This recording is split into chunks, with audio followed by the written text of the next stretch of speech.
Trouvez un sens dans la solitude, un voyage de foi et de préparation divine. Dans les moments tranquilles de solitude, lorsque le monde semble s'estomper et que nous nous retrouvons seuls avec nos pensées, il est facile de se sentir abandonné, oublié ou mis de côté. La solitude peut être un lourd fardeau, pesant sur nos cœurs et obscurcissant notre vision de l'avenir.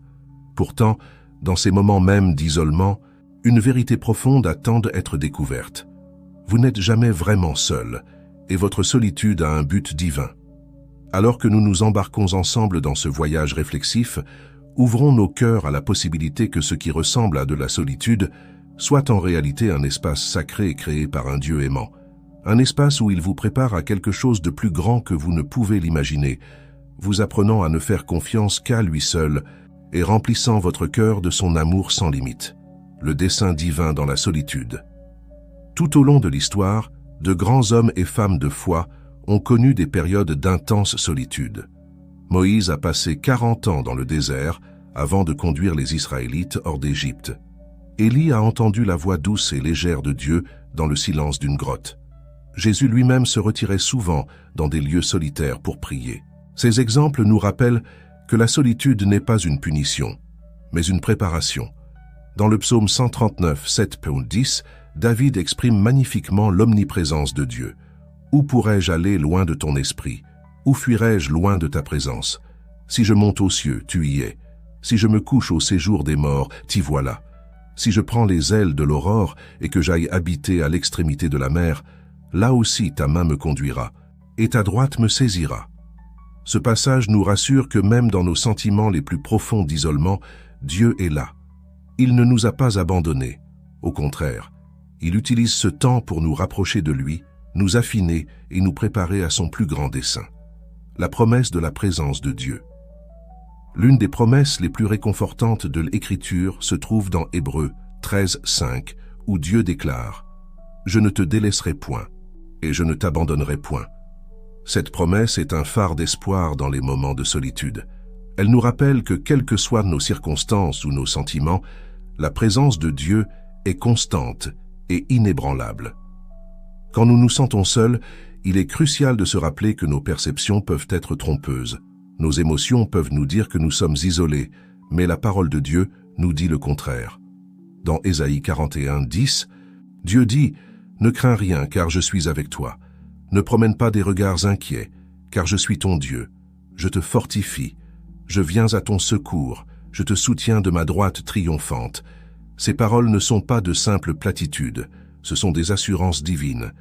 Dieu n'est pas une divinité distante et indifférente, mais un Père aimant qui est intimement impliqué dans chaque aspect de nos vies. Il voit nos luttes, comprend notre douleur et travaille même maintenant pour faire sortir du bien de nos expériences de solitude. Le sculpteur divin Al œuvre. Imaginez, si vous voulez bien, un maître sculpteur travaillant sur une magnifique œuvre d'art. Pour l'œil non averti, le processus pourrait sembler brutal, voire destructeur.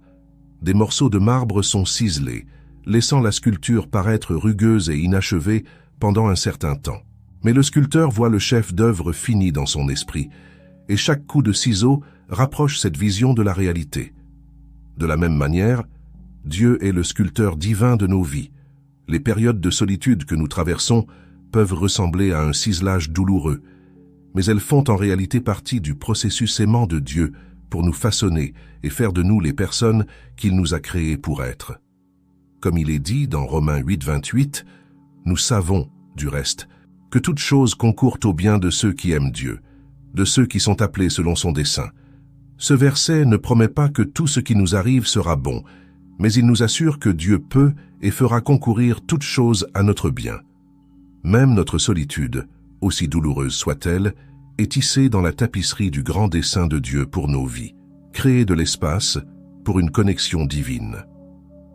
Parfois, Dieu retire des personnes ou des choses de nos vies pour créer de l'espace pour une connexion plus profonde avec lui. Ce processus peut être douloureux et désorientant, mais c'est finalement un acte d'amour. Dans Osée 2:14, Dieu dit « C'est pourquoi voici, je veux l'attirer et la conduire au désert, et je parlerai à son cœur. » Le désert, un lieu d'isolement et de solitude, devient le cadre d'une rencontre profonde avec Dieu. En l'absence de distraction et du confort des relations familières, nous avons l'opportunité d'entendre la voix de Dieu plus clairement et d'expérimenter son amour plus profondément. Si vous vous trouvez dans une saison de solitude, considérez la possibilité que Dieu vous invite à une relation plus profonde avec lui. Il peut être en train de dégager le bruit et le désordre de votre vie pour faire de la place à sa présence. Comme Jésus l'a enseigné dans Matthieu 6,33, « Cherchez premièrement le royaume et la justice de Dieu, et toutes ces choses vous seront données par-dessus. » Ce verset nous encourage à déplacer notre attention de ce qui nous manque vers ce qui nous est offert. Une relation intime avec le Créateur de l'univers.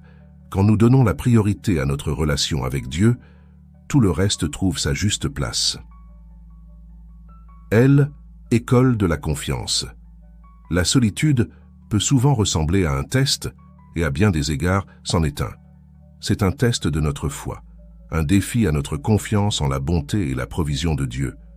Quand nous sommes entourés d'amis et d'êtres chers, il est facile de placer notre confiance dans les relations humaines. Mais quand ces relations sont retirées, nous sommes confrontés à un choix crucial. Ferons-nous confiance à Dieu seul? Proverbes 3, 5, 6 offre cette sagesse. Confie-toi en elle, Éternel, de tout ton cœur, et ne t'appuie pas sur ta sagesse. Reconnais-le dans toutes tes voies, et il aplanira tes sentiers.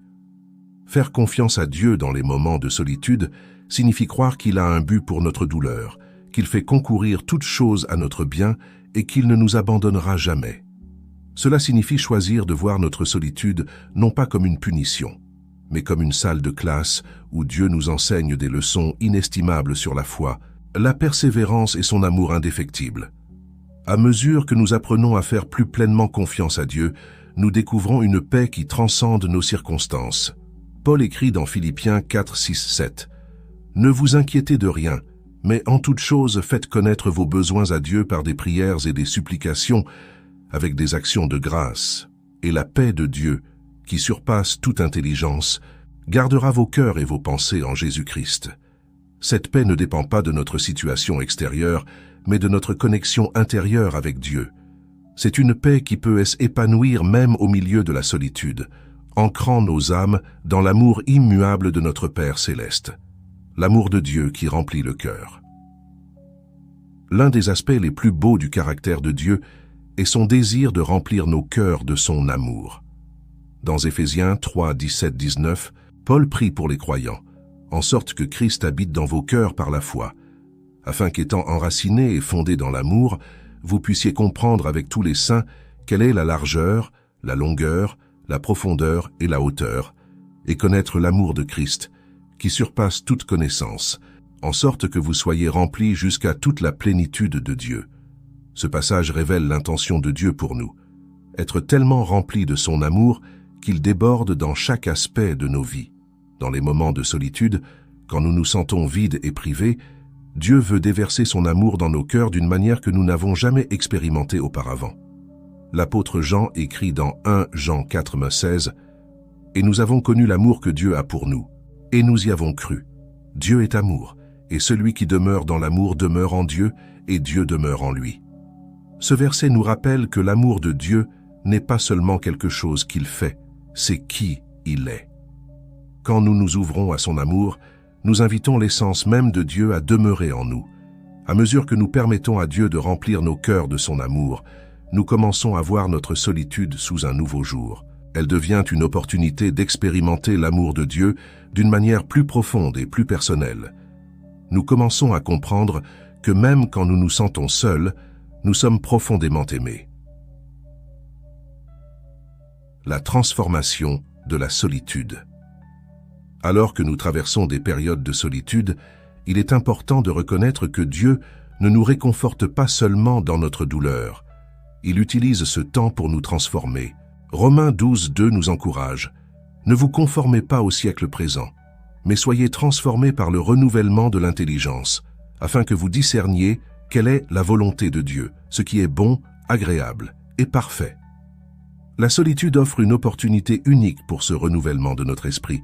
Sans l'apport constant et l'influence des autres, nous pouvons entendre plus clairement la voix de Dieu et permettre à sa vérité de remodeler nos pensées et nos croyances.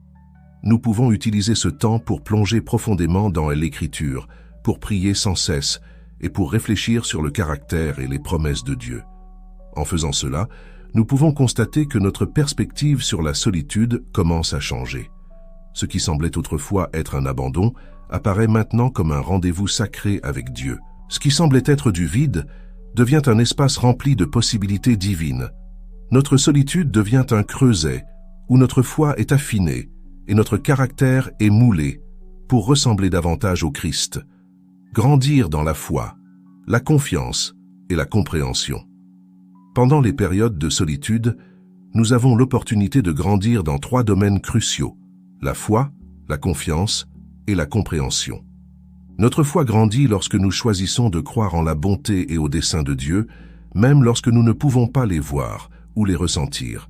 Hébreux 11:1 définit la foi comme une ferme assurance des choses qu'on espère, une démonstration de celles qu'on ne voit pas. En exerçant notre foi dans les réalités invisibles de l'amour et de la présence de Dieu, cette foi devient plus forte et plus résiliente. Notre confiance s'approfondit à mesure que nous apprenons à compter sur Dieu pour nos besoins émotionnels et spirituels, plutôt que de chercher à combler le vide dans nos cœurs par d'autres moyens. Le psaume 62:8 nous encourage. « En tout temps, peuple, confiez-vous en lui, répandez vos cœurs en sa présence. Dieu est notre refuge. » En déversant nos cœurs devant Dieu, dans notre solitude, nous découvrons qu'il est un confident digne de confiance et un refuge sûr. Notre compréhension s'élargit à mesure que nous acquérons de nouvelles perspectives sur le caractère et les voies de Dieu. Ésaïe 55:8-9 nous rappelle « Car mes pensées ne sont pas vos pensées, et vos voies ne sont pas mes voies, dit l'Éternel. Autant les cieux sont élevés au-dessus de la terre, autant mes voies sont élevées au-dessus de vos voies, et mes pensées au-dessus de vos pensées. » Dans notre solitude, nous avons l'opportunité de contempler ces voies et ces pensées plus élevées, grandissant dans notre compréhension de la sagesse parfaite et de l'amour de Dieu.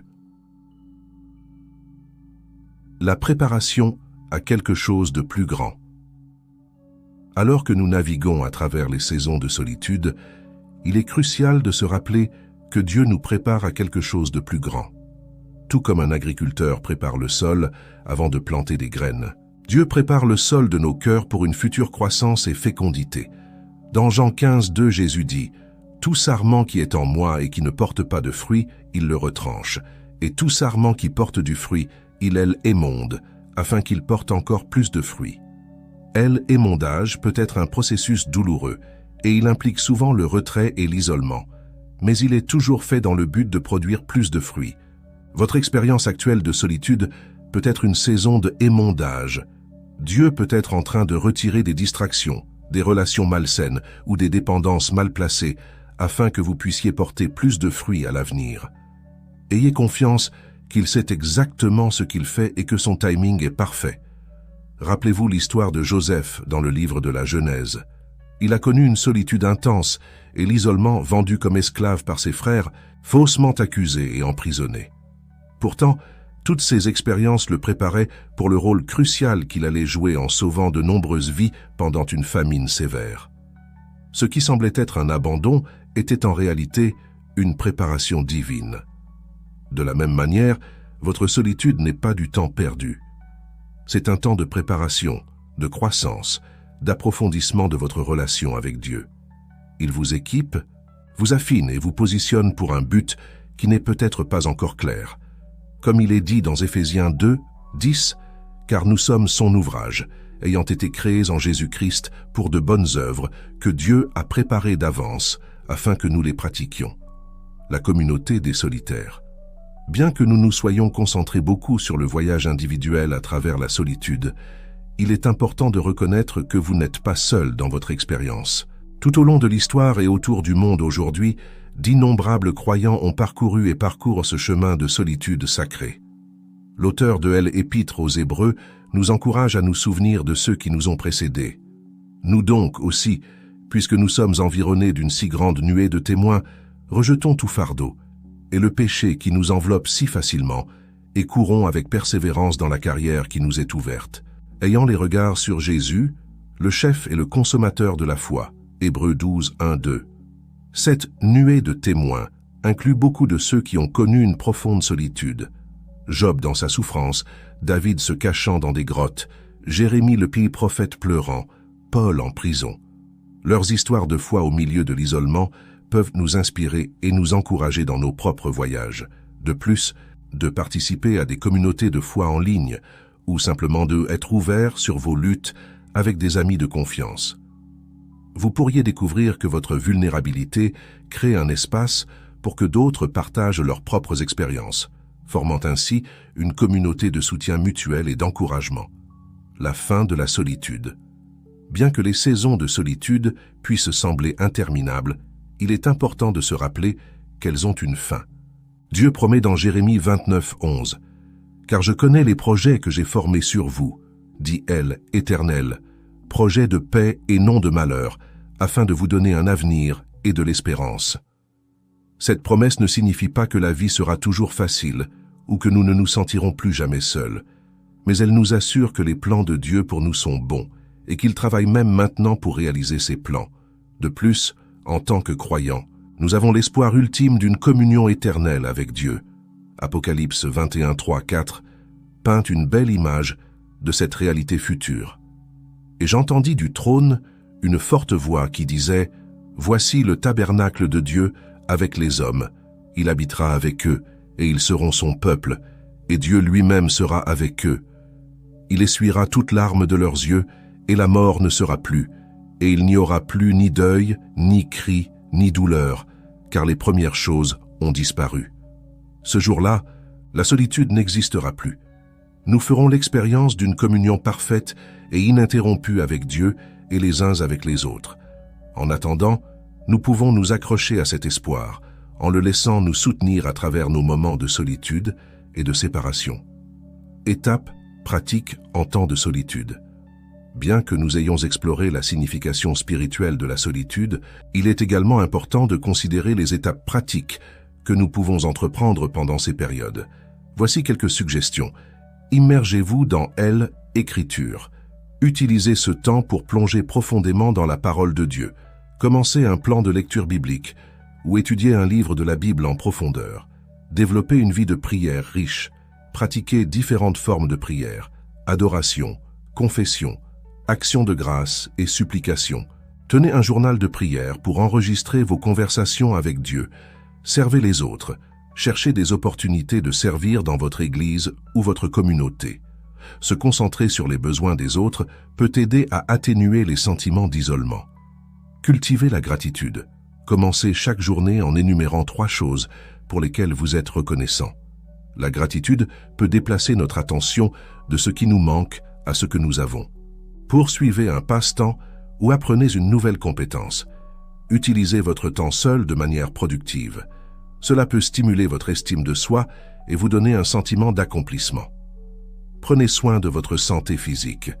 L'exercice régulier, une alimentation saine et un sommeil adéquat peuvent avoir un impact significatif sur votre bien-être émotionnel.